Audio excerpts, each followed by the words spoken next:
Big boss Malayalam season 6 അതിൻ്റെ 9ാമത്തെ ആഴ്ചയിലേക്ക് കടന്നിരിക്കുകയാണ്. കഴിഞ്ഞ ആഴ്ച ബിഗ് ബോസ് വീട്ടിൽ നിന്നും ഒരാൾ കൂടി പടിയിറങ്ങിയിരിക്കുന്നു.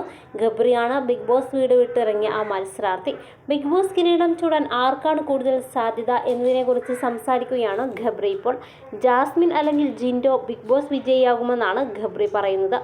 ജാസ്മിൻ വിജയിയാവണം എന്നാണ് എനിക്ക് ആഗ്രഹം. ജിൻഡോ ചേട്ടൻ നന്നായി കളിക്കുന്ന ഒരാളാണ്. വിന്നർ ആവാൻ സാധ്യതയുണ്ട്. ഞങ്ങൾ അനുഭവിച്ച കാര്യങ്ങളൊക്കെ വേറൊരു രീതിയിൽ അനുഭവിച്ചിട്ടുള്ള ആളാണ് ജിൻഡോ ചേട്ടൻ. പുള്ളിയും ഒറ്റപ്പെടൽ അനുഭവിച്ചിട്ടുണ്ട്. പുള്ളിക്ക് ഇവിടെ ഒറ്റപ്പെടലിൻ്റെ കൂട്ടായി ഉണ്ടായിരുന്നത് ജാൻമണി മാത്രമായിരുന്നു. ജാൻമണി പോയതിൽ പിന്നെ പുള്ളി തനിയെയാണ്.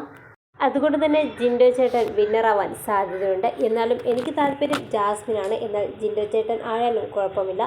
സിമ്പതിയേക്കാൾ സ്നേഹമാണല്ലോ വലുത് എന്നാണ് ഗബ്രി പറയുന്നത്. ഗബ്രിയുടെ പ്രഡിക്ഷൻ സത്യമാകാനാണ് സാധ്യത എന്നാണ് പ്രേക്ഷകരും പറയുന്നത്. ബിഗ് ബോസിൽ സേഫല്ലാതെ കളിക്കുന്ന മത്സരാർത്ഥികളാണ് ജിൻഡോയും ജാസ്മിനും ഗബ്രിയുമെല്ലാം. എന്നാൽ ഗബ്രി പുറത്തായെങ്കിലും ജാസ്മിനും ജിൻഡോയും അവിടെ വീണ്ടും കടുത്ത കോമ്പറ്റീഷനിൽ തന്നെയാണ്. ബിഗ് ബോസ് റിലേറ്റഡ് വാർത്തകൾ ആദ്യമേ അറിയാൻ ഈ ചാനൽ സബ്സ്ക്രൈബ് ചെയ്ത് വീഡിയോ ലൈക്ക് ചെയ്യാൻ മറക്കല്ലേ.